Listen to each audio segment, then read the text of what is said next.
everybody. It's your favorite podcast, the Prattlecast. With myself, I'm Razzle, Dazzle, and I'm joined, as always, by Shake. You should do this all the time. Yeah, I used to do it all the time. On the last podcast I did. That was very, very peppy. On tonight's show, danger. I will tell you, I was like the call was recording for about 15 seconds before you said anything, and I thought you forgot, so I was almost about to say something. I'm like, should I? I didn't, because I didn't want this to happen where you begin to yell at me. Yeah. Now, I know we have things we need to cover tonight, but I have something that I need to talk about it, and I need to get it off my chest. My computer decided it wanted to download Windows 10. And it's like, oh, it's free for a limited time, do it. And I was like, all right, fine, I'll do it. You know, whatever floats your boat, computer. Like, let's do this. And I downloaded it. It took all night. I come home, you know. I'm like, I'm already running late for everything. And I boot up my computer. Nothing is set up. And it states specifically, while the computer is booting up and before you download it, all your files will be exactly as you left them. Nothing will change. Everything will be the same. We've made a few minor tweaks.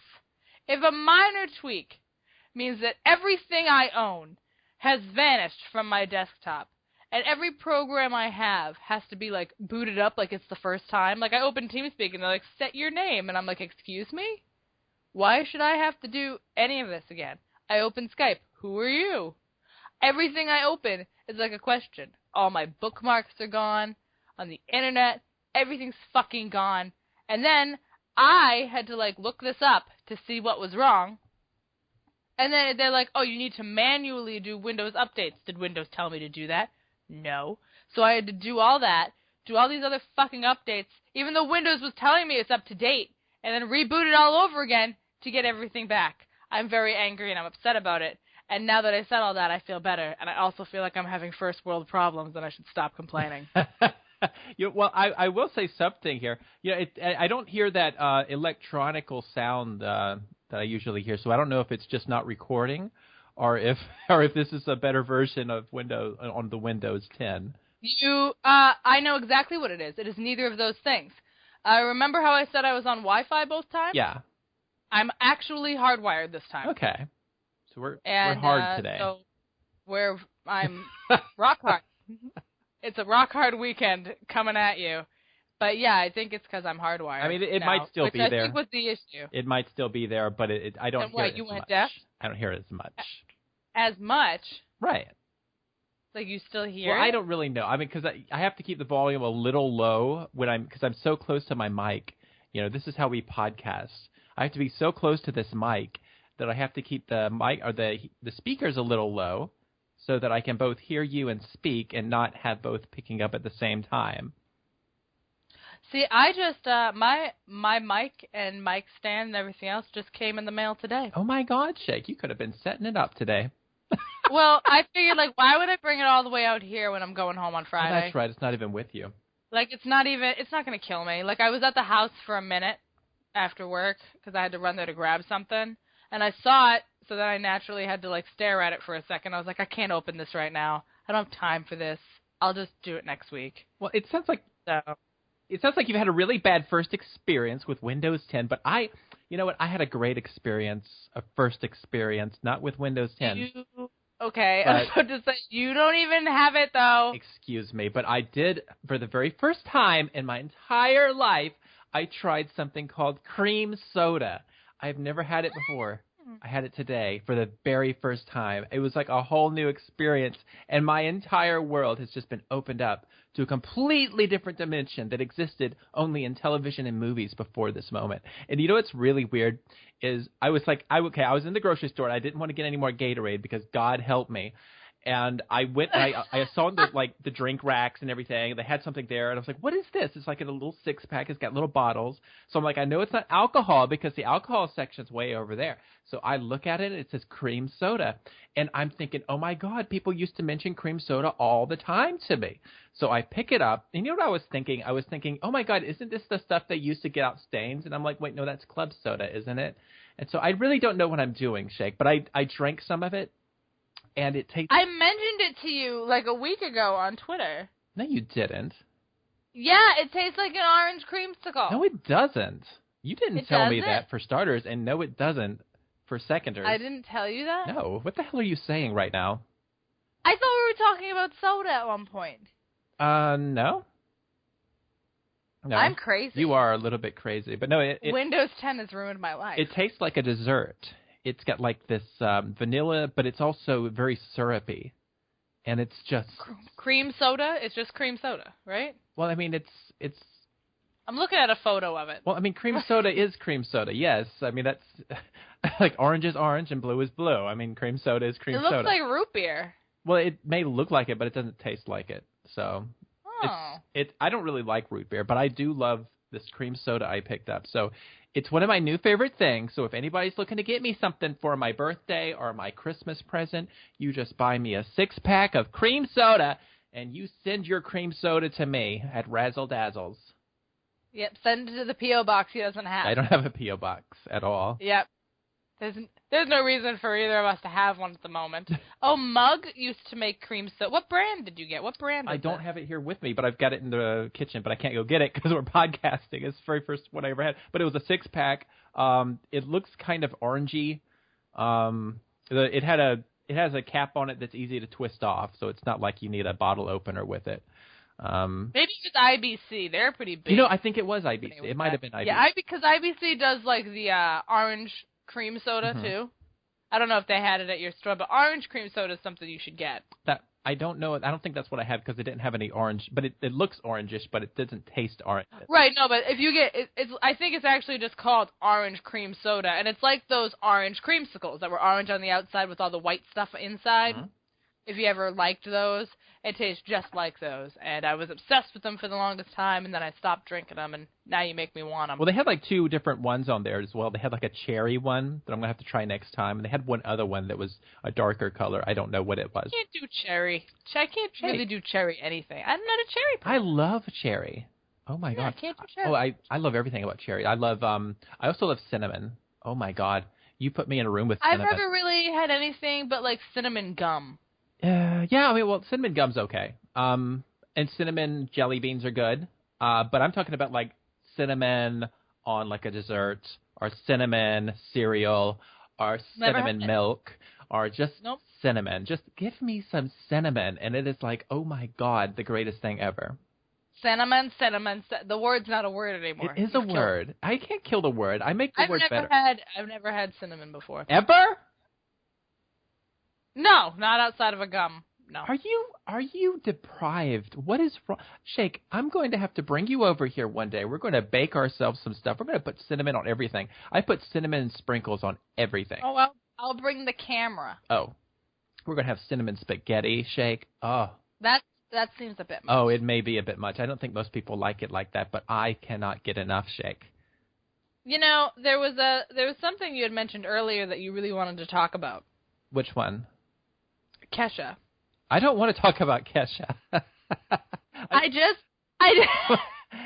don't want to talk about Kesha. I just want to bring up the fact that I only know about this because, like, when I opened Twitter, it was like the #1 trending hashtag. Yeah, free Kesha. Free Kesha. And my first thought is, this bitch got, like, really drunk or really high on drugs and got herself arrested. That was my first thought. That was my very first thought, is that she's a piece of shit. So then, like, everybody just left the podcast. Like, everybody just walked away. They're like, wow, what an asshole. But really, she is a piece of shit. So that's why I thought that. And then I read that she's apparently was given a date rape drug, woke up in his house naked, and apparently she's been being mentally and physically and sexually abused by this guy, and she's being told that by contractual obligation she has to make so many fucking bullshit things. I don't know. And she's trying to fight it in court, and there's lots of pictures of her crying, and her face doesn't look like how it looks on CD covers, and that disturbs me more than everything else. Well, I don't know why. I'm completely ignorant on this story, except for the fact that I've heard like two different people arguing about it. And what I've heard what you just said, and then the other person was saying that she was making the whole thing up and that she just wanted out of the contract because she wasn't filing criminal charges. But I don't know what the hell is going on, so I'm like completely ignorant. See, I don't either. All I know is Taylor Swift stepped in. Oh yeah, well, and paid them off. She paid them off. Taylor Swift fuck Taylor Swift, first of all. She's a little asshole. But she comes in out of nowhere and just, like, pays the guys off to let her leave. Like, she comes in like the mob and gives them a large sum of money so that Kesha doesn't have to make music for them anymore. And Taylor Swift, like, saved the day, I guess. Well, here's my thing. Like, if what she's saying is true, if this guy is, in fact, you know, date raping or what the fuck ever is going on, then it seems to me like you could just bring this to court, right? Because what I'm understanding, and I don't know anything about what's going on, the court case seems to be about the contract, though. Well, she's demanding to be taken out of it because she was date raped, but then the judge says there isn't enough evidence. Oh, okay. So that's why I'm confused. I mean, he's not wrong. I mean, besides you telling me, there is no other evidence. Like, instead of calling the police when you woke up naked in a stranger's bed, you called your mother to tell her you didn't know where you were. Which, I mean, you know, that could be a natural... I mean, honestly, if I wake up naked... I don't know where I am. I'm not going to call my mom and tell her that. Well, I mean, but, you know. Come on, are you going to call your mother and be like, hey, Mom, so I just woke up. My whole body hurts. I'm naked. I don't know where I am. Well, I don't know. I don't know what kind of relationship she has with her mother. So, you know, that's what I'm saying. Like, that's why I don't really have an opinion about what's going on. I don't know what's going on. I'm not even going to voice an opinion.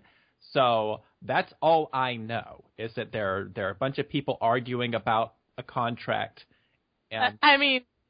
and they're all making more money than I do, so I don't know anything other than this.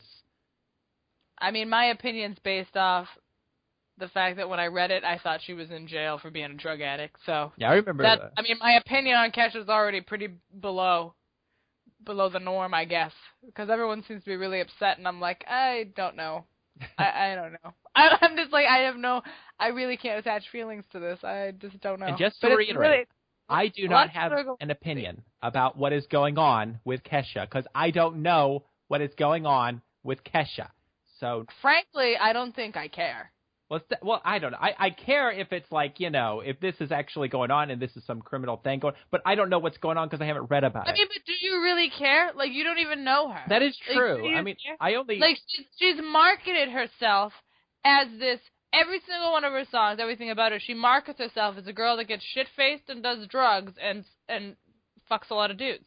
So you market yourself that way, and then it happens to you in real life. How am I supposed to feel besides, like, oh, okay. That's legit. Like, you really are that person. Like, I don't know. That's who Kesha is? Yeah, she did that song that's like, tick-tock, party don't stop. I haven't even heard this song. She talks about drinking Jack Daniels out of water bottles and stuff. See, here's the thing. I don't even know what we're talking about, so I don't even know who this person is. Tripping over trash cans. She's just trash. She lives in a trash can. She's trash. And she might be. She dropped out of Harvard to be the stunning artist she is now. And here's the thing. Like, okay, if there's some dude who fucking raped her, then obviously this guy needs to be in jail. If that's not what's going on, and this is a contract dispute, then really this is just getting way too dirty for a fucking contract dispute. This is turning into like the Republican debates over here, and we don't need that. None of that. Kesha is not worth Republican debates. Oh my God. No one's worth that for me. I'm not gonna do it. I'm not gonna do that at all. I just can't. What is since you're talking about your political debates and you brought it up, I see here something about political bumper stickers. Yeah, I mean, every time I see a political bumper sticker, it just really confuses me because I never understand the reality of why a person would put something like that on their car. I mean, nobody has ever seen a bumper sticker and thought, you know what, that's a good point. I'm going to start thinking like that. Gee, I was just thinking today, who am I going to vote for? Oh, there's a bumper sticker. I guess I'll vote for that person. I mean, do people really do that? And the only thing you're ever going to accomplish by putting a political bumper sticker on your car is pissing off somebody behind you. That is the best case scenario, or because that's the only scenario that's going to get a response. Other than that, somebody might see it and they'll be like, oh, you know what? I agree with you. Bernie Sanders should be president. And they'll nod and smile. And this other person will look at it and be like, what? Donald Trump for president? I'm not going to let you get over, and I'm going to come up in front of you and slam on the brakes, and we're going to get into a little fight. So I don't understand it. Now, granted, I did at one time have a political bumper sticker, so what do I know? But I don't anymore because I just find the whole thing to be very tacky and weird. I find it to be because the town that I reside in is a very wealthy town. Like, one side of it's very wealthy, and the other side is the side that I live on, which is like, oh, the rejected people. And there's a lot of very wealthy people that come into my store, and it's always them that they wear pins and on their jackets and stuff of who they're supporting. And for some reason, it makes me angry. Every time I see it, it makes me mad, because when I see bumper stickers or people wearing the pins or holding the signs or wearing the T-shirts, I just see it as a humongous cry for attention. They want you to say something. I feel like they really want me to notice the pin. Be like, oh, is that who you're voting for? Because they want to talk about it. Because some people are either like really like, oh no, I don't discuss who I'm voting for. If you can't openly talk about who you're voting for, don't you think there's a problem with who you're voting for? If you're uncomfortable telling people who the fuck you voted for. I don't know what, it bothers me that there's people who see it as like a secretive thing, and they don't want, it's like, oh, I don't want to rock the boat. I don't want to talk about it. But it's like, if you feel that way about it, why did you vote at all? If you're not, like, confident enough to say who you voted for. Well, I think there's two schools of thought on that. And one of them is, if you're in a position where you think your opinion might influence other people, for instance, obviously this doesn't apply to all ministers, but I do know some ministers who do not share their political affiliations or who they're voting for because they don't want to cause a rift between them and the people who look to them for spiritual guidance. And to me, that's a very admirable thing to do. I have a lot of respect for that. I have zero respect for people who get up on a pulpit during a service or a religious something and start, preaching about how you should vote for so-and-so. It's like they're using that position to try to push an agenda. So I think there are some instances where keeping it to yourself to not rock the boat has some validity. And also because, especially like family get-togethers, I don't want to know what my uncles and aunts are voting, how they're voting, because it's just not that interesting to me. Keep it to yourself. It's a family get-together. No, I mean, if somebody asked you, just wanted to know, curiosity, they're like, oh yeah, I voted. I voted for someone. Who did you vote for? And then you're just like, oh, I don't talk about that. I don't know why it irks me. It irks me. It bothers me because if you feel that you can't say it, you shouldn't even have done it. I don't know. I guess I do disagree on that one. But I think when I was younger, a little bit younger, I was very interested in just kind of sharing how I voted to everybody, especially people who didn't give a shit. And because I voted for Al Gore. My very first time voting, I went and I voted for Al Gore for president. Good for you. And I was so proud of myself for it and I remember I just got very political because it's a very funny story. My political life is a very funny story because before I voted for Al Gore, I would have probably identified myself as a Republican because I didn't know what that meant. So I didn't, and you have to understand, this is before I really had internet access. You identified ignorantly. I know, that's what I'm saying, and that's why it's a good idea not to let people under 18 vote, right? But But no, I did because I only knew the names, and I thought, hey, that sounds like a cooler name. I didn't really think there was a difference between the parties until that election. And I was like, you know what? I need to figure out what's going on. What are these issues? How are these two people kind of what do they stand for? And when I saw the list side by side between Al Gore and George W. Bush, I was like, there's no way I can vote for George W. Bush. I don't agree with him on anything. And at that point in my life, I certainly did not. And so I was very much interested in just sharing with the world. Like I was actually still in high school at the time, so I had like a I voted sticker, and I wore it to high school. That's how crazy I was. Oh my God! I was like, hey, look at me. I voted. What did you do with your day? Huh? See, and I would have been that person that was like, oh my God, who'd you vote for? And you would have told me, and I wouldn't have been mad. I would have told you so many times. You would have told me and then explained it, gone over it. You would have gone too far for me. I would have walked away. But nowadays, I don't really share my political thoughts that much anymore because I just kind of feel like it's you know what I think it is? If I'm going to be honest here for a second, I think it's because of the way the climate has changed. And this goes back to social media.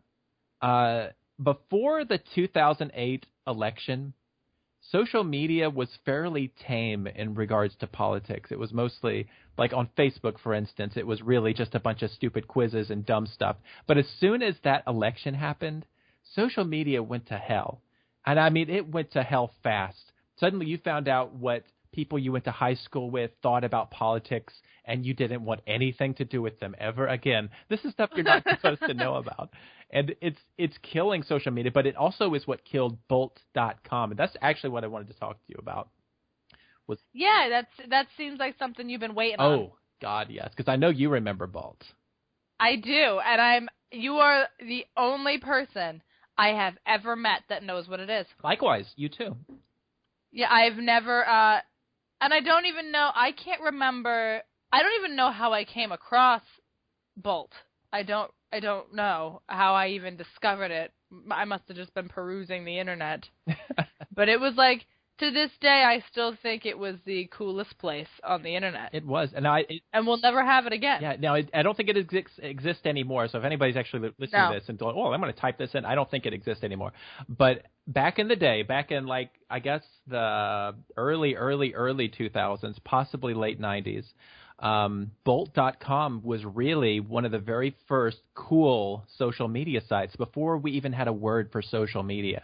I mean, it was a site where you went there, you would create a profile, and you had a little profile pic because you had to pick between a bunch of pre-made avatars. And they were cool, too. Oh, yeah, they were. I changed mine up a lot. I'm like, ooh, I got to change my avatar. And I think some people even created some, and they would add them to the community, but I don't. Yeah. But yeah, you could. But you couldn't use real pictures. Like that was, you couldn't do that. And so it was very safe. And so a lot of younger people were into it. And you had forums you could go to. You had a journal you could keep, a diary, because I remember having all these diary entries in there. It was like LiveJournal before there was a LiveJournal. It was everything rolled up into one. I really wish what I hate is that, I mean, I never know how I drifted away from it, but I wish I could still get those little journal entries. Oh, yeah. I really want to, like, because I'm the kind of person, like, I want to go back and, like, see what my younger self was like, you know, how much I hate my younger self, really, because that's all I want to, sit there and self-loathe for a while. But I just really wish I could get those. And I loved all of the unending amount of, like, quizzes on there. Oh, yeah. They were, and you could make your own. I did it for days. And people yeah, I would do them for days. Oh, yeah. Days. Like, you could make a quiz, and you'd put it on your profile, and if people visited your profile, they could take your quizzes, and then you could see how people answered. And, like, it was just neat. You could have polls on there. Just very basic stuff, but also it was so ahead of its time because there was no MySpace or any of that at this time. It was all very new. Yeah, no. I mean, there was like 2 or 3 social media sites before Bolt, but Bolt was really the one that was kind of just the cool one, the one where all the cool kids went. And what eventually killed it was politics, because in the year 2000, the Bush-Gore thing started up, and suddenly the Bolt community started talking about politics. And so you had like your older Bolt users who were all big into politics and hating each other, and your younger ones. And so the site never changed. You know how Facebook kind of changed to when it went from being a college-only thing to being... Yeah. Well, Bolt never changed. It never changed its kid-friendly look, and so people kind of aged out of it. And I think that partly hurt Bolt because it never really learned how to adapt, and so people started... I didn't want it to. I mean, most people didn't, but at the end of the day, they could not keep the users who were leaving because they all wanted something more mature, so they were looking at MySpace at this time. So they were already on something new and different at that point. So, you know what I just realized? What? We are literally talking... We sound like hipsters right now. We do? Because we are talking about something that nobody even has access to anymore. I know. We are literally, like... It's one thing to talk about, like, a dead website that you can still go on, see all the old posts. We are talking about something that doesn't even exist anymore. It is gone permanently. And that's kind of a really cool thing that we share that and have that. Like, because I don't think enough people got to experience it for what it was. But I feel bad because I'm pretty sure... I mean, there's probably people listening, though, that are like, hey, yeah, Bolt.com, I was there. Yeah. But if you weren't there, I'm sorry for you guys, because it was a really cool place. You remember what your name was on Bolt.com? Yes. What was it? It was, before I went by Shake, I would go by Rocket, spelled Rockit, because I did not know how to spell the word. That's adorable. And, yeah, so my name was just simply Rocket. Aww. That was so everyone was like, oh yeah, rocket, like it was 2 words, but I was like, no, it's like rocket, like a rocket to the moon. Like, but I didn't know how to spell, so I just went with it. Yeah, that was my name. That was my name on there. What was yours? Mine was Johnny Love. That's a dangerous name if you had it now. And you know what's like so back funny? then it was okay, but now that's not okay. And you know what's so funny is I would have like everybody would want to be my friend. Like I got so many friend requests with that name alone. And just the name. Just the name, because I had like a little heart avatar. Terrifying. Oh. Oh, honey. That's scary. I didn't make friends easily, but I moved on. I migrated to other things. Like I remember. When I was a teenager, not even a teenager really, like I had to be like, I was probably like 12, and I discovered, have you ever heard of Habbo Hotel? No.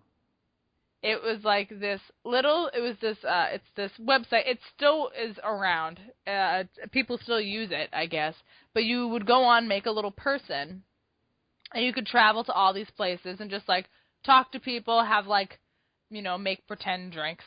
Like, you would say, orange juice, please, and a little waiter would come and give you an orange juice. And, like, you would just talk to people, and you could get, like, virtual jobs in, like, these buildings that people would build and stuff. And it was like a free version of The Sims, almost. Oh, okay. But you could make friends. And actually, one of my friends, I met him through there, and I've known him for 13 years now. Oh, really? And like we're still friends. Like, and I forgot how we met. And then we were actually talking about a few days ago. I was like, how do I even know you? And he was like, yeah, we met through Habbo. Because my name on there was my old Twitter name. It was Heroin Vicious, which is, you know, a reference to SLC Punk and the Sex Pistols. Right. And he was a fan, and we just started talking. And ever since then, we've been friends. And I'm like, that is really strange. Like, I think that's like my longest internet friendship. It was like 13 years. Nice. Almost. Yeah, it's insane. It's insane, but I know that's still around, and that was a big thing I used. And then I kind of turned away from all social media after that. See, I never really went to MySpace. I got a MySpace later on, but that was for professional reasons, but I didn't really go into that. But I made a lot of online friends playing things like online RPGs and that kind of thing. So those were friends that I kept for just years. I even met some of them in real life later on. So you still friends? Yeah, absolutely. That's awesome. And yeah, I mean, it was just fun. Like that was a lot of my college years was I would go home and we'd be collaboratively writing these amazing little stories, and it was something to do. It was a hobby. When everybody else was out getting drunk at frat parties, there little old me was writing my stories. I'm with my internet friends. But I did want to... That's okay. I wanted to mention one more brief thing. It's slightly political, but it's slightly not. But I have to because it happened this week. And I had a dream. I had a dream that I was asked to be the running mate for Donald Trump. And it was very bizarre. Like, it starts off, it's like starting off in my old house from the 90s, and I'm outside rollerblading like I used to do. And I get called inside by this dude wearing a shirt and a weird-looking tie. And I'm going into my dad's old office. So I walk into my dad's old office, and Donald Trump is sitting there. And they asked me to have a seat, so I have a seat. And he was mentioning about how he's not doing well in the polls, and he's worried about his health. I don't know why he was bringing that up. But he mentions, like, I really need you to be on the ticket. And for whatever reason, I'm like, yeah, okay, sure. And so he hands me a $20 bill, which is another weird thing that happens. It's like, why are you handing me money? But no. He's very thankful. That's Trump for you, man. He's a good guy. But there are only two things I actually remember from this dream other than that. I remember the two of us, like at one time, like back in the, I guess the early 90s, I have this memory of sitting at a table with a bunch of other kids, and they would have like this really long sheet of paper that would go from one end of the table to the other one. And so we would all be drawing on it together and like making stories and stuff. Yes. Well, that's what me and Donald Trump were doing to come up with slogans for his campaign. And we came up with such brilliant ones, but I can't remember any of them. It was just in Dream World. It sounded brilliant, so it was probably really something stupid. But we had all these great ideas in crayons that we were just sitting here coming up with these ideas together, like we're, you know, kids hanging out. And the other thing I remember is that we were going on Air Force One, which apparently we were on Air Force One even though we haven't won. And we're both wanting to play video games, but he didn't know how to play a PS4. So he was very insistent that we had to play Super Nintendo. And so we were sitting there playing Donkey Kong Country, except it was a very weird version of Donkey Kong. It was kind of like from almost an FPS point of view. But that's all I remember from this entire dream, is that that's how I spent my time as the running mate of Donald Trump. So I feel... Have you ever gone to therapy? Oh my God. Actually, I have, but I don't really appreciate that question after I just... I mean, no, because I believe that your dreams are like, you know, weird representations of your thoughts. Oh. So, like, what the fuck are you doing in your mind with Donald Trump? Like, it's weird. It is weird. It's interesting, but it's weird. I mean, everything about the dream was weird, but... The fact that Donald Trump was even there. In my dad's office, his old office from the 90s. Yeah. That's like, I don't know, like, I wish there was a way that we could, like, analyze our dreams like that and just, like, understand what it all means. I swear to God, if anybody hears a cat being murdered, it's because I killed it. Oh, my God, Shake, don't say that. She keeps jumping up here. I'm done. I'm going to fucking break her neck. I've had about enough. Speaking of breaking necks, oh, my God, it's like I have a segue. This is great. So... I have a scenario for you. I want to run it by you. Right. And then I have a Thunderdome thing to run by you too. I have a lot of thoughts when I'm driving. Now let's say you live in a neighborhood where you're like, you know, you're friends with all the families and whatnot, you know, like, you know everybody, small town, blah blah blah.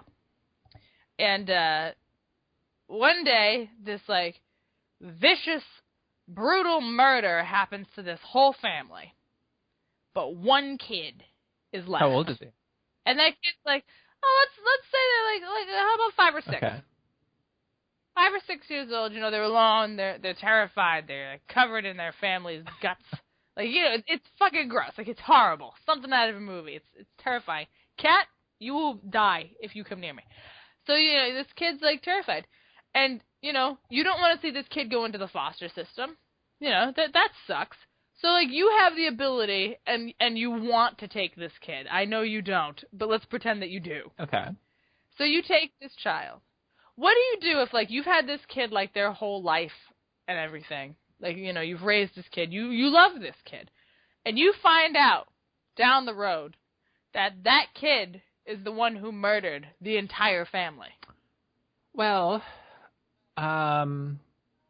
it's funny you're bringing this up because I've been giving a lot of thought to something semi-related to this. Because you know how we're watching Once Upon a Time and everything, and how we were talking about Peter Pan the other day, and I was just remembering the Peter Pan story. and this is sort of related to this in a way because when that story was written, like the original one where Peter Pan is portrayed a little bit dark or a darker character.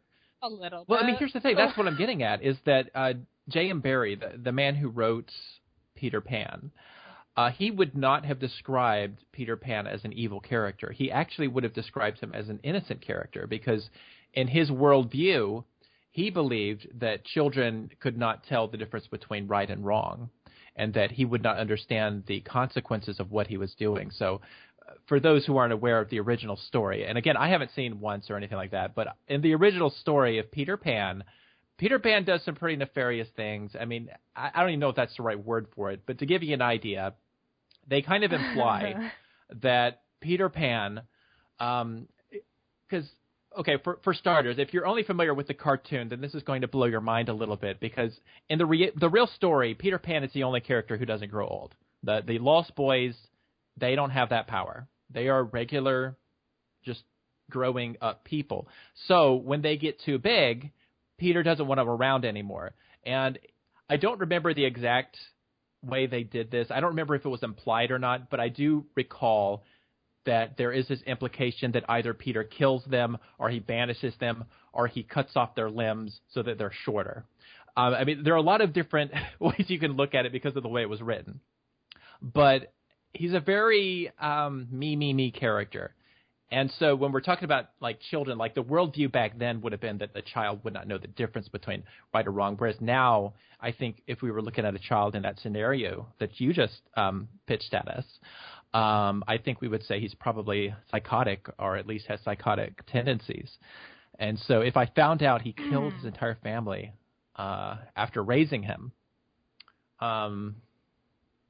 what would I do? Well, first of all, how do I find out? Okay, so you've raised this kid, right? Kid, is a great kid, nothing weird about him. Isn't squeezing frogs so they explode, like not being a weirdo. Like he's like a good kid. And then he grows up, like he goes to college. All of a sudden, there's like strange murders. Oh, okay, well that's what we're talking about. Then I would have to turn him in. Stuff is happening, but you don't know that it's your kid, and you're just like, oh my God, you should really come home. And you find out this kid that you've had in your home his whole life is a serial killer. Yeah. And just like, you could have died at any moment. I think the first thing I would do is go into a full-blown panic attack. Oh, yeah. Well, I think that's a given. That's, I mean, you find out your child. I would lose my mind. The other thing, though. See, I don't know. See, I'm not a parent, so I think it would be different if I was actually had a connection with the child. They say, like, a mother's love is unconditional. Well, I think... That's bullshit. Well, I know it is bullshit in a lot of circumstances, but there are other circumstances where it's not.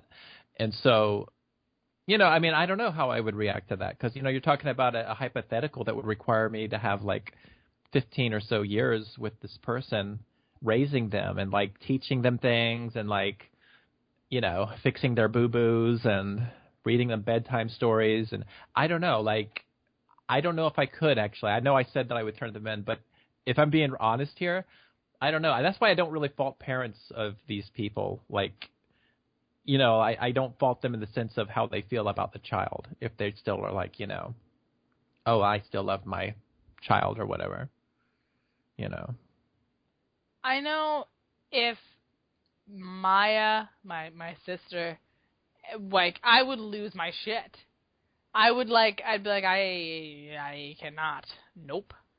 Nope, I'm done. And then it's like they pose a threat though, so it's kind of it's too conflicting. It's like if they're posing a threat to other people, then you can't not do something. I think that you have to turn them in if you love them. Either that or you're going to have to kill them. You know what I just read? What? It is the most famous line from Peter Pan. To die would be an awfully big adventure. Yeah. Yes. That is what Peter Pan himself says. Oh, yeah. Well, he's an adventurer. Peter Pan is a serial killer. No, he's not. Oh, yes. Well, it's stated here that he would kidnap children. He kidnapped them. Well, yeah. He didn't invite them to come. He took them from their home. Wait. Now, I believe and I may be wrong about this, I admit, because it's been a while, but I think he only took them if the parents neglected the child for a period of time. In fact, there's some theories that the children were already dead when he took them with him, as in lost, as in actually dead boys. But I don't remember, because all of the stories are so jumbled up for me, and I'm so disconnected from the original story, and I've seen so many different versions. There's one version where the children they were babies who didn't have care for 7 days, and so Peter took them to Neverland, and they grew up on his adventures. Well, you know the guy who wrote Peter Pan is also a psycho. He wasn't a psycho. Well, I'm reading up. Oh my God! Why are you doing this? Because people need to know the truth. Whoa! Before they know the truth, what people need to do is they need to watch the amazing Johnny Depp movie, Finding Neverland. Apparently, the writer J.M. Barrie manipulated his way into the lives of Sylvia and Arthur No One Cares, who were the parents of 3 boys. He would spend hours with them, lavish them with gifts. That's weird. When they died, Barrie assumed guardianship of the boys. In a case that any blood relatives would protest, he had Sylvia's will forged, giving him custody.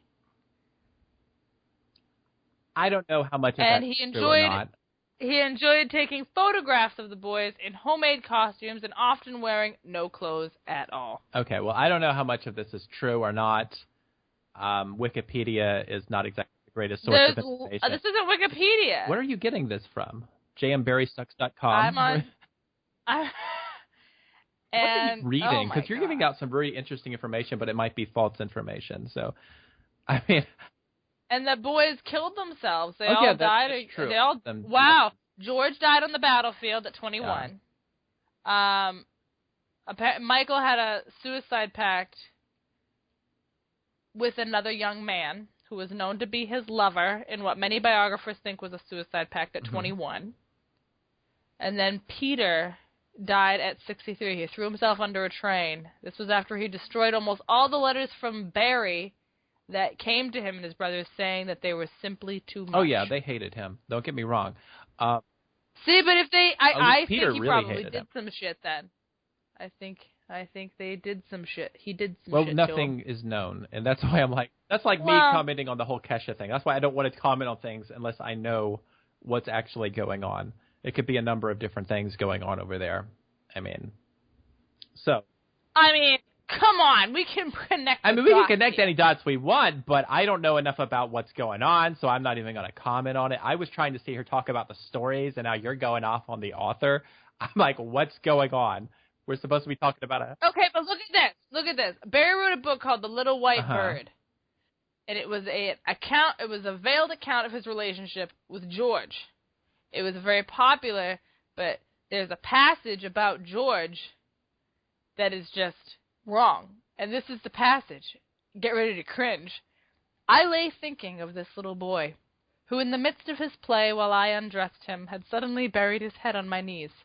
Of David's drippy little form in the bath, and how I essayed to catch him as he slipped from my arms like a trout. Of how I had stood at the open door listening to his sweet breathing, had stood so long I forgot his name. Okay, anyway. There's nothing wrong with this guy? Like I said, I'm not commenting on any of this because I don't even know what we're doing or what we're reading or whether any of this is verified. I don't know, and that's why I'm not commenting. I'm not saying it did. This is very I'm not saying it didn't happen, but I'm also not saying it did because I don't have access to this information. I'm not going to give an opinion about something 1 second after I hear it without even knowing if it's coming from the real source or not, you know? Do you want to know a story that's linked to this weird sexual abuse thing we're talking about? I would love to hear anything other than what we're talking about right now, so go ahead. Oh my God, you're boring. So, okay, do you like Sesame Street? What? What? Oh my God. Do you like Sesame Street? I used to love Sesame Street. So, remember how Big Bird had his friend, Snuffleupagus? Sure. Do you remember? Wait, what? Snuffleupagus. I know who Snuffleupagus is, yes. Now, for the longest time, Big Bird was the only person that could see this thing. Yeah, that's true. For, the longest time. He would always be like, oh, yeah, come meet him. This is my friend. And then when everyone would come running, he was gone, and then everyone got really frustrated with him and was like, oh, Big Bird, you're just looking for excuses. So Big Bird was always given the shit end of the stick. And it was horrible. It turns out Snuffleupagus is not imaginary. I've had weird thoughts today. And he is a woolly mammoth that has no ears and no tusks. Why? I don't know. Now, so there was, so the only reason they ever revealed Snuffleupagus to the audience was it was coming up on the time when there was like a lot of cases going on with, you know, kids and adults and issues.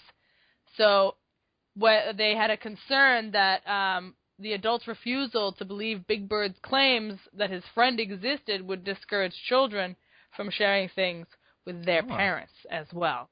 So Snuffleupagus only became real because of messed up people. I didn't remember the reason, but I do remember that they had to reveal it because I saw a documentary. I think it was on Big Bird. And, that's the other thing about Big Bird. Did you know that he was supposed to be the one on the Challenger, not the school teacher? I'm sorry, what? Okay, do you know what the Challenger is? Okay, the Challenger back in 1986, January of 1986, it was a space shuttle that was sent into space, and there was a civilian on the ship, a teacher, and as far as I know, it was the first time they were going to put a civilian on a space flight. So there was like, I forget how many people were in the crew, maybe 7 or so. And so they shoot off Challenger, and Challenger explodes on national TV.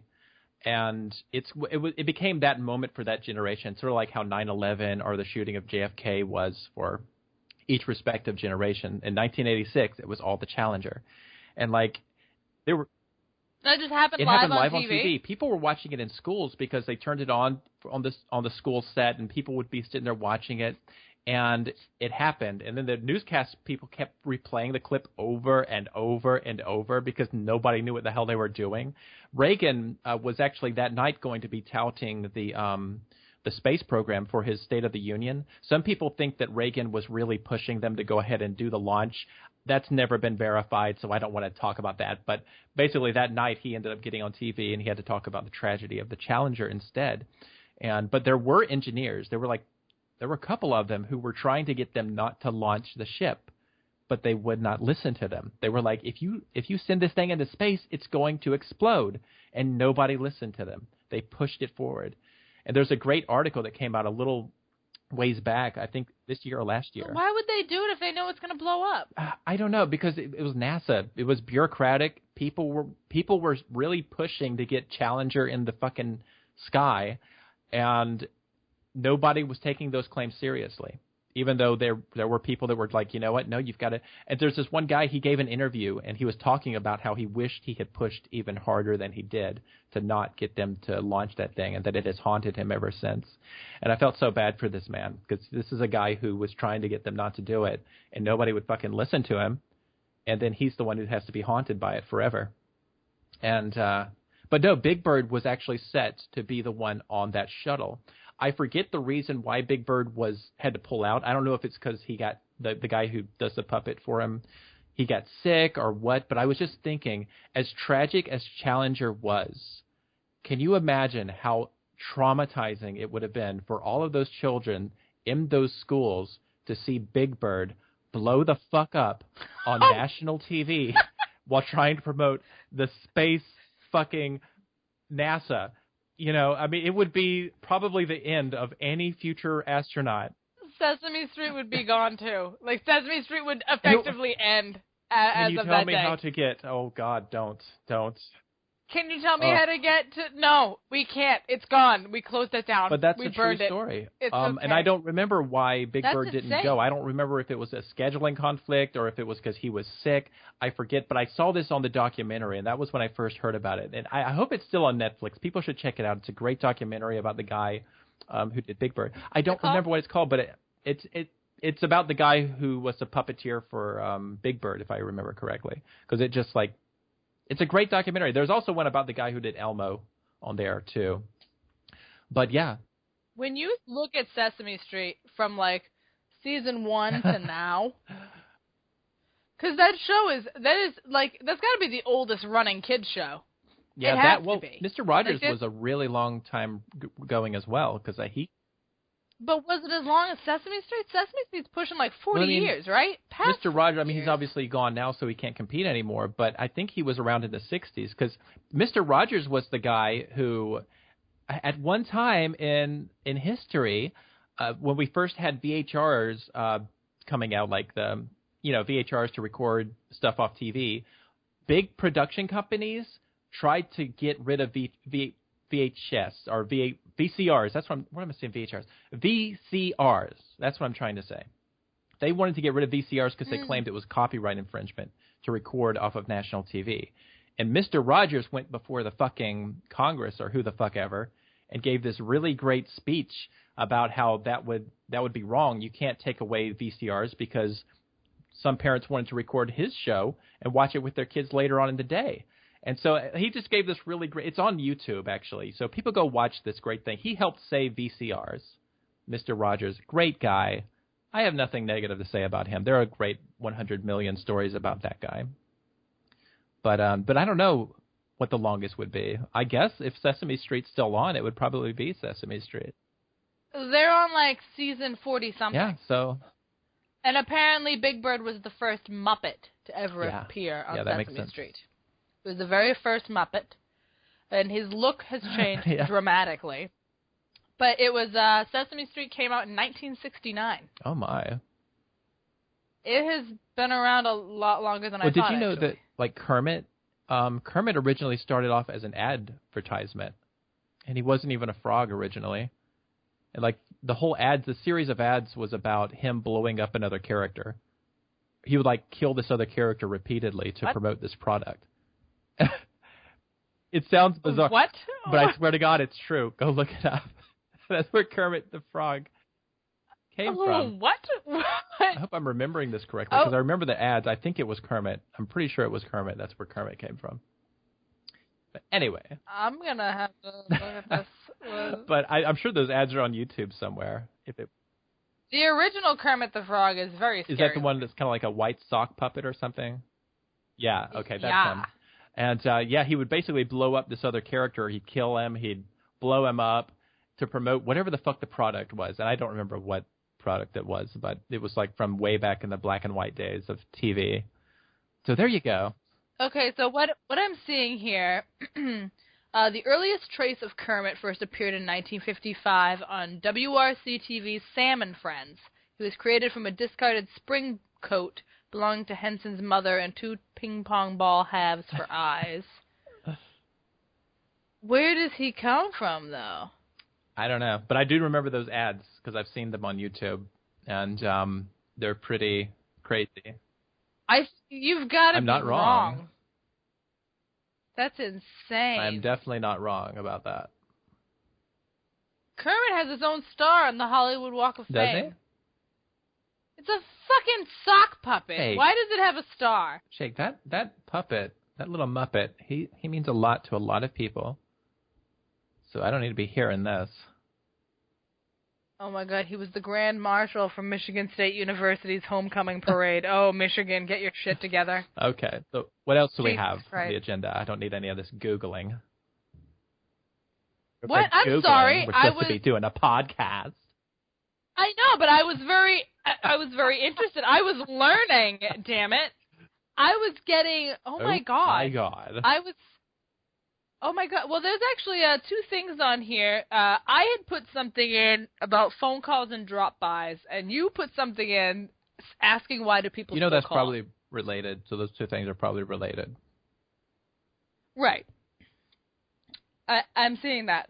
Well, what I'll start with is, I don't answer my phone for anybody. It doesn't matter who's calling me. I'm going to let it ring. And I'm going to let it go to voicemail. And if you actually had to talk to me, you're going to leave me a voicemail. But if you really wanted to talk to me, you're going to fucking text me. Like, we live in a time where I can't process why someone's going to waste my life calling me because I don't like talking on the phone. I could be doing other things. Like, when you can just text me. That's what it's there for. Unless you're like, an old person. then I get it. I'm still not going to answer the phone. I'll call you back. But I don't understand why people got to call me when you can text me. If it's really important, you'll leave me a voicemail. I'll listen to it. I'll call you back. But I just don't get why anybody calls anybody anymore. Yeah, and I mean, we're in that age now. And it's funny when we think back on calling, because at one time, the phone call was kind of very important and such. But I remember having conversations on the phone with people, and the most awkward parts are whenever you're ready to end the call, but the other person isn't. And it's kind of like, how do we get out of this conversation? And you're constantly just trying to figure out, how do I hang up? Okay, well, it's nice talking to you. Oh, you have another story to share. Okay, yeah. And you could be on there for like a fucking hour. Texting is so much more convenient. It makes us a little bit more antisocial, but at the same time, I'm okay with it, because who the fuck? I don't know. I think I wrote down that question because I was really worried. Like who does call anymore? You only call if it's like big time emergency, like if it's somebody's in the hospital, right. You call. So that way I know if somebody's calling me, it's a big deal. I better get on this. And if it turns out to be nothing, I'm gonna be pissed. I am gonna be so pissed off. I mean, text me otherwise. See, like back when I answered the phone, when I used to answer my phone, I'd answer the phone, like I get a phone call. It's not super late at night, but I'm in bed. I'm watching TV. My phone rings, I pick it up. Yeah, what? Hi, what are you doing right now? Are you fucking serious? Are you fucking serious? This is what you called me? You couldn't have texted me to say, hey, what's up? You couldn't have just texted me. You had to call me, bother me in the middle of my private time, and say, hey, what are you doing? Why? Like, who gets that bored where you're so bored you're like, you know what I should do right now? Call someone that doesn't want me to call them. I think that's related to texting too, though, because I'll tell you the one text that never, ever fucking send me this text. Never send me a text saying, hey, how you doing? Or, hey, what's going on? Or, hey, what's up? Don't say that. If you're texting me, there's a reason you're texting me. Get to the fucking point. Don't make me have to type some bullshit answer. And, no, I'm serious. Like, I don't understand. No, like, yeah. I don't get that. I hate it. It's like a huge pet peeve of mine. And I get really angry. And so sometimes I'll just write a really stupid response to something like that. Something that almost even kills the conversation. Just because I'm like, in my head, I'm like, get to the point. What is it? What do you need? Why are you asking me this question? This is not why you're texting me. Get to the point. Don't ask me, how you doing? What's going on right now? See, I think it's usually them, like they want to talk to you, but they don't know what to say to you. So they ask you a question, thinking that you're going to bring something to the table. But like when someone says, "Hey, what's up?" I just say nothing. Like I one word them to death, and I'm like, if you can't hold a conversation with me on your own, because I tend to be the person who ends up holding conversations, and I can't stand it. Like I end up in a lot of very one-sided conversations, and I won't do it. I will just one word you to death. And if you bring nothing to the table, I'm not bringing anything either. I am all set with that. I'm not playing. Oh, yeah. I don't fuck around with that I think shit. that, and I saw some comedians bringing up stuff like this about texting and such, and how we've become more of a anti-social, whatever it is, community of people now, and how and basically was making fun of the fact how nobody wants to answer the phone anymore. Because, I mean, it's true. Nobody has time for that. Do a text. If you text people, you can talk on your own schedules. You can have conversations while you're at work or at lunch without having to actually take time out of your day to waste 30 minutes, an hour off of stupid small talk. You can get to the point. So don't fuck. The only acceptable time to do this, the only acceptable time to say, hey, what's up, or whatever, I think personally, is when you start dating somebody. And you're kind of doing this cutesy phase where you're kind of like, hey, what's up? What's on your mind? How you doing? Though I would be like, why don't we just fuck? But, I mean, that's just me. I'm not normal, okay? So that's just me. But if you guys got to do the cutesy thing, then do the cutesy thing. It's adorable for like a week, and then it gets annoying. I don't think it's adorable It can at all. be, though. It depends on who it is. No, I don't know. Like, I can't do, like I went on a date. This week, and it was the first date, Had never met each other, Been seen telling each me. other, Oh my goodness. whatever. And this just happened, and I keep these things a secret to talk about them here. Never met each other and everything. And I walk in, and he tells me, I send him a text that says, "Oh, are we still on?" That's it. Yeah. That's all I sent. He said, "Yeah, I'll be there." And I said, "Okay." Then he's like, "Oh, I'm here. I'm inside. I already got a table." Now, this irritates me because I don't like having to find you in a restaurant when I don't even fucking know you. I don't want to have to hunt you down, looking like an asshole, looking all over the place, like, "Oh, where is he? Woo!" And then I find him pretty quickly because he's like waving his hands around. And then I sit down to eat, and the first thing he says is, "Oh yeah, first dates are pretty awkward." He's like, eating in front of someone's weird, isn't it? And like he's all like nervous. I think trying to pull off some cute shit, and I just look at him. I was like, "Well, you kind of have to eat to get high, right?" And then, because I don't get nervous, like I'm not shy at all. Like I'm not shy. I'm not nervous. Like if I wasn't like physically attracted to him, I would have probably left. Like if I don't like the way you look, why am I gonna stay? Well, I'm course. just gonna leave. I mean, you shouldn't lead people on. So. I mean. Yeah, I'm just going to be like, this is going to be a waste of your time and mine. Bye. So, like, I was there, and then he pulls this, eating in front of people at first date's weird. And I was like, no, this is what you do. You just eat. I mean, you know how to do it. Like, just eat. think some guys, especially straight guys, I think that some of them are, like, if they go on a first date, they're under a lot of pressure to try to be entertaining. I really do believe that. So he was probably trying to, in his own way, be very... just kind of cutesy, make a light joke to kind of break the ice between you. I know, Shake, but he was trying. Because I always feel I have still yet to go on a date where I don't feel like I'm the one. Wait, what? Yeah, like I'm always the one carrying the conversation. If I don't talk, they just stare at me, and I'm like, okay, so I have to keep talking. I don't know, maybe the Northeastern men are very, very guarded, very... Well, apparently they're just like... Because then later, like, I'd gone on a date, right? It was a good date, And then I go to say goodbye. I'm like, oh, well, I had a really good time, we should do this again sometime. And he just stands there, and I'm like, all right, you're awkward, so I'm going to give you a hug, and I'm going to go home. That's exactly what I said. I was like, you just made this really weird. So now I'm just going to hug you and leave. And then I get a text 10 minutes later that says, "Oh, by the way, should have said it. Well, I was with you, but you looked really beautiful tonight." And I was like, "Well, that's gone." It means nothing at that point. I have to admit that's a little weird to not start with a compliment. I mean, I don't know. I'm old-fashioned, Shake. What do I know?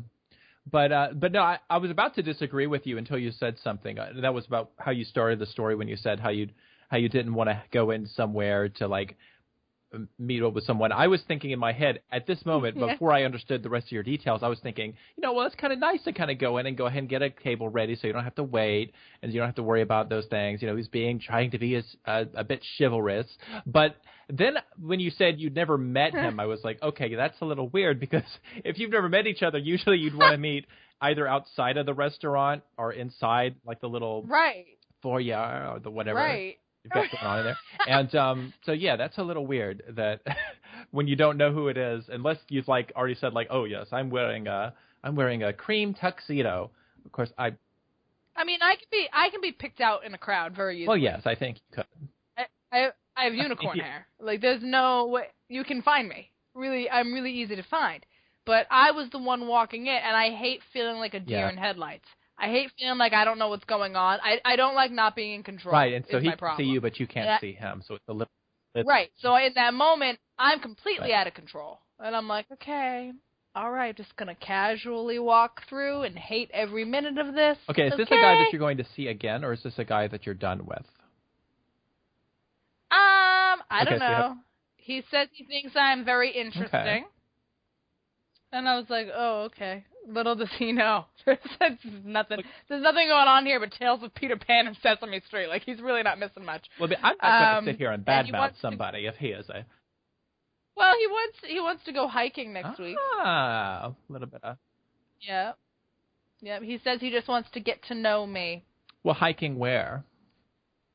So, at this little reservation area, it goes around a lake and whatnot. You know, on one of my first dates, we actually walked around a park.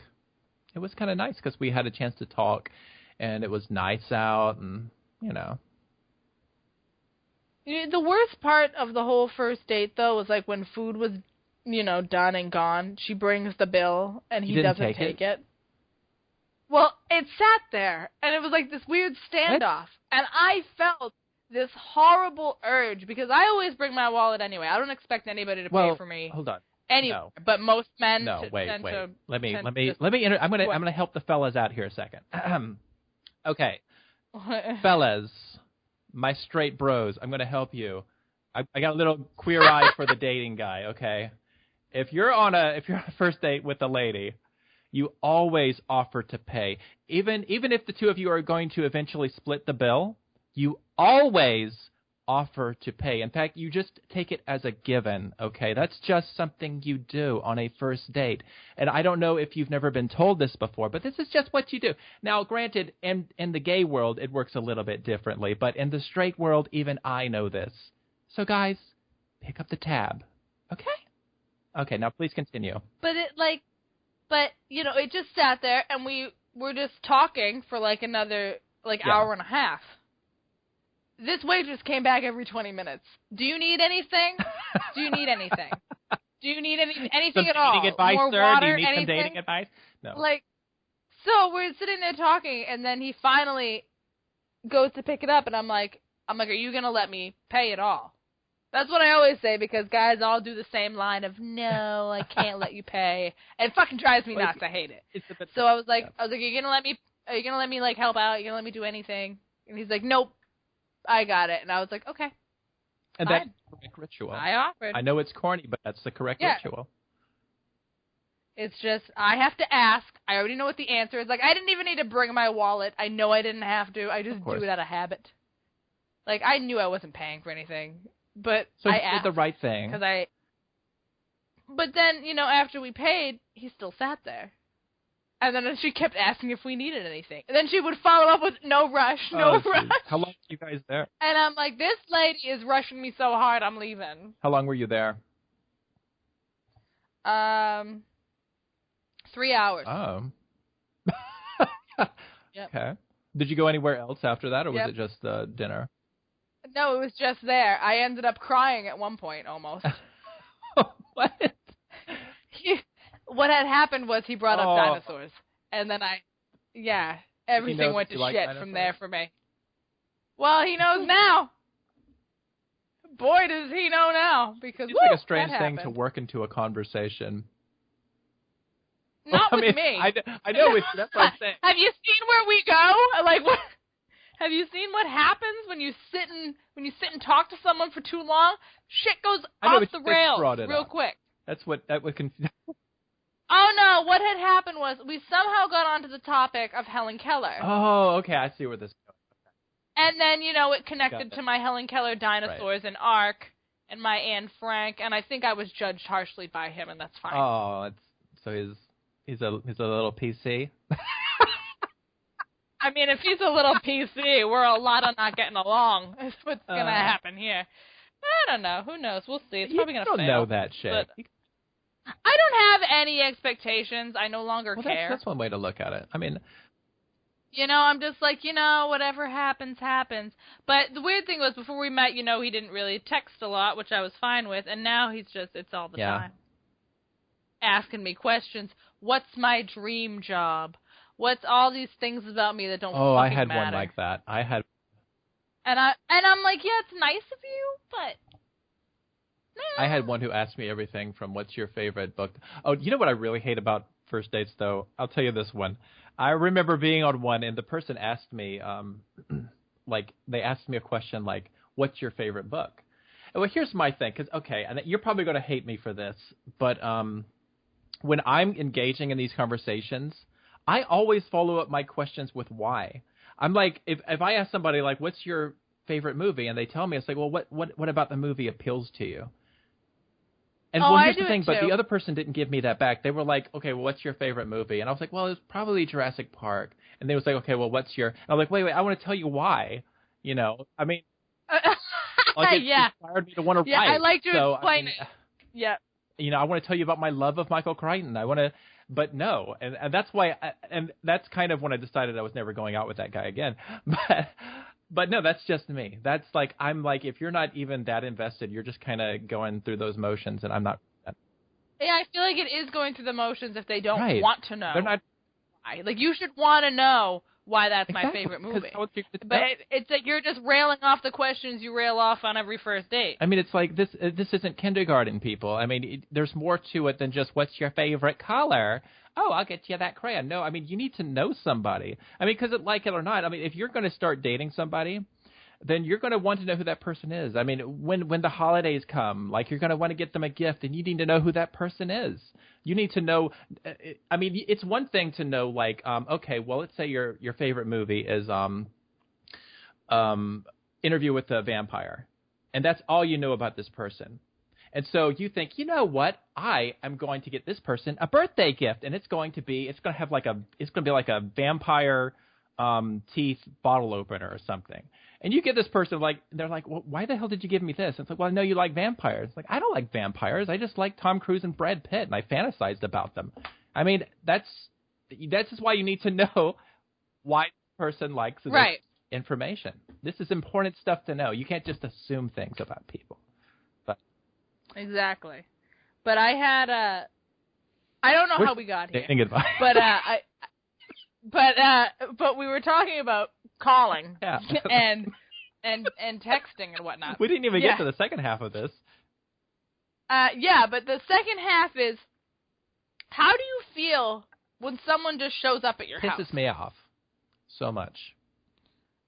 I go so far as to drop down from whatever place I'm sitting at and crawl on the floor like I'm a hostage in my own home. And, like, I will literally crawl to where they can't see me, and, like, I'll look out the window to see who it is. Because who the fuck who just shows up at your house? You don't do, like, you do that when you're a kid. Well, at least I did. Like, we all did as kids. Like, you go to your friend's house, hey, is he home? I want to ride bikes. Yeah. But then, as an adult, you can't just show up at my place where I sleep. You can't just come to my door and knock. Like, what are you going to do when you open the door? Oh, hi, what's up? Stuff. You've ruined my entire day the moment you knock on my fucking door. You've ruined it even more if I make the mistake of answering it.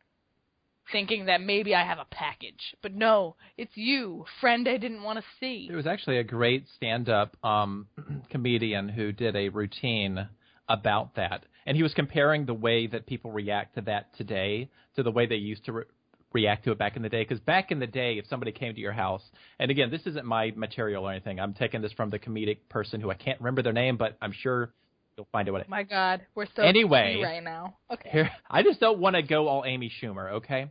But whoa!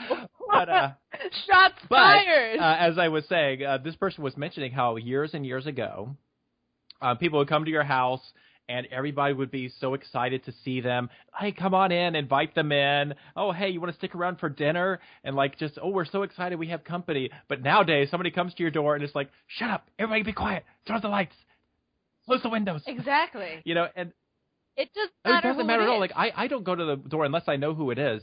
Like, unless I'm expecting a package to be delivered or somebody has made plans with me beforehand. If not, I'm not answering the door. I will let it knock as many times as necessary, and I don't give a shit.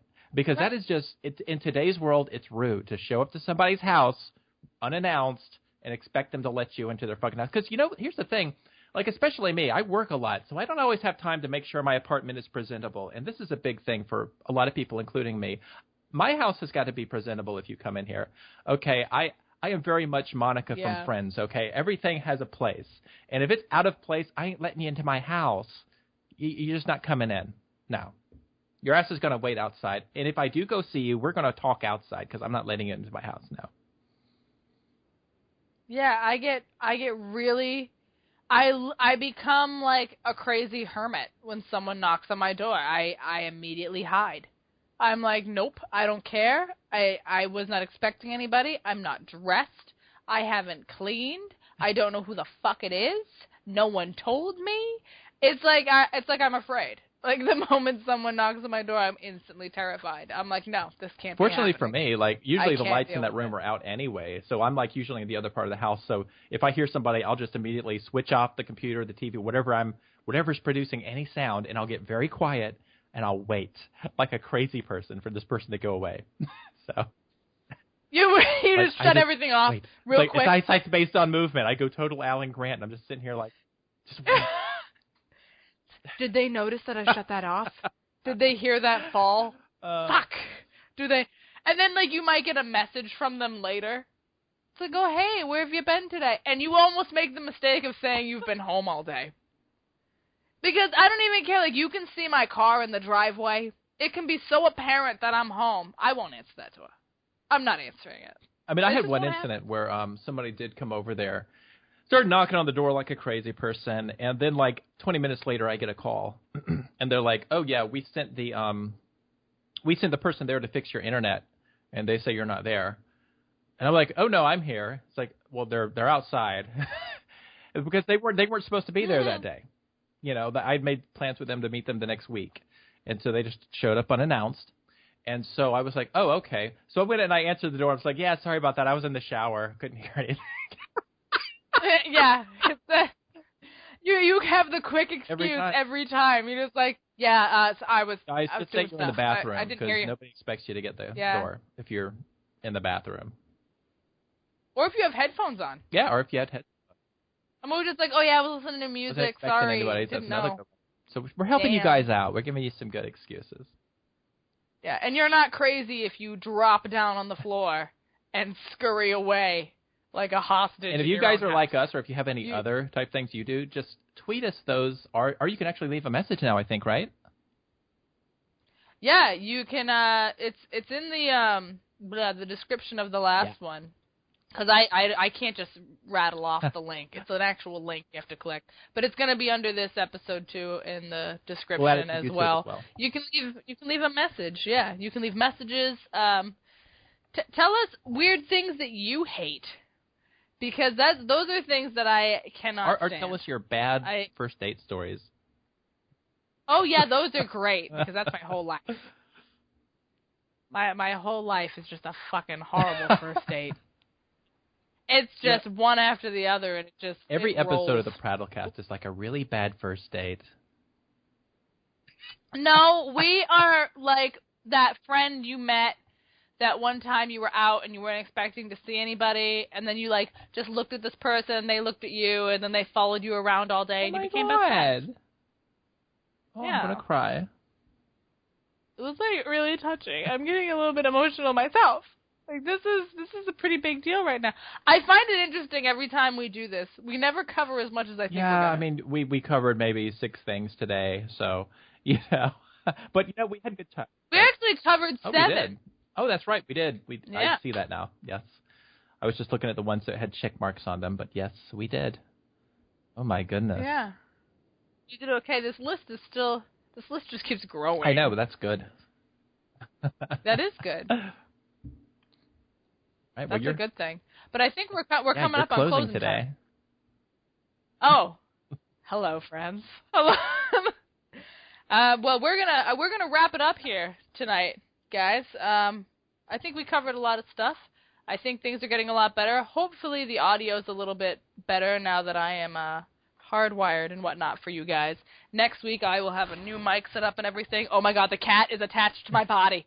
Somebody send help. Okay. Anyway. I'm going to kill it. Did you hear it hit the floor? Something. That's the cat. Enjoy it. Anyway, So if you haven't already, please subscribe to us on iTunes. Leave us a review, rate us. Get that out there. We want that stuff. If you hate us, it's okay. Give us 5 stars anyway. Please. I'm also hoping Amy Schumer now subscribes because that'll be worth it. To hear you shit on her and then she subscribes to us. Do it, Amy. Do it for us. Don't. I don't like you. Just keep yourself to yourself, Amy. You can also follow us on Twitter at the Prattlecast. You can follow both Razzle and myself at Shakezilla TV and Razzle_Dazzles. You can watch us live on Friday nights on twitch.tv through my channel or his. Again, it's under the same names. You can even watch it on both. The YouTube channel is now up, so I will have a link for that under here as well. It's just another place you can watch the episodes if iTunes isn't your thing, but it's just the Prattlecast on YouTube as well, so you can find us there. You can email us with questions if you want to know stuff about us that we're not talking about. If you want to bring up a topic for us to do, send us an email at theprattlecast@gmail.com. I did at theprattlecast. I'm used to Twitter. My bad. You know what I'm saying, people. Am I missing anything? You covered pretty much everything, yeah. I'm getting good at this, guys. I'm going pro. Anyway, we are all done for the night, and we will see you guys next week.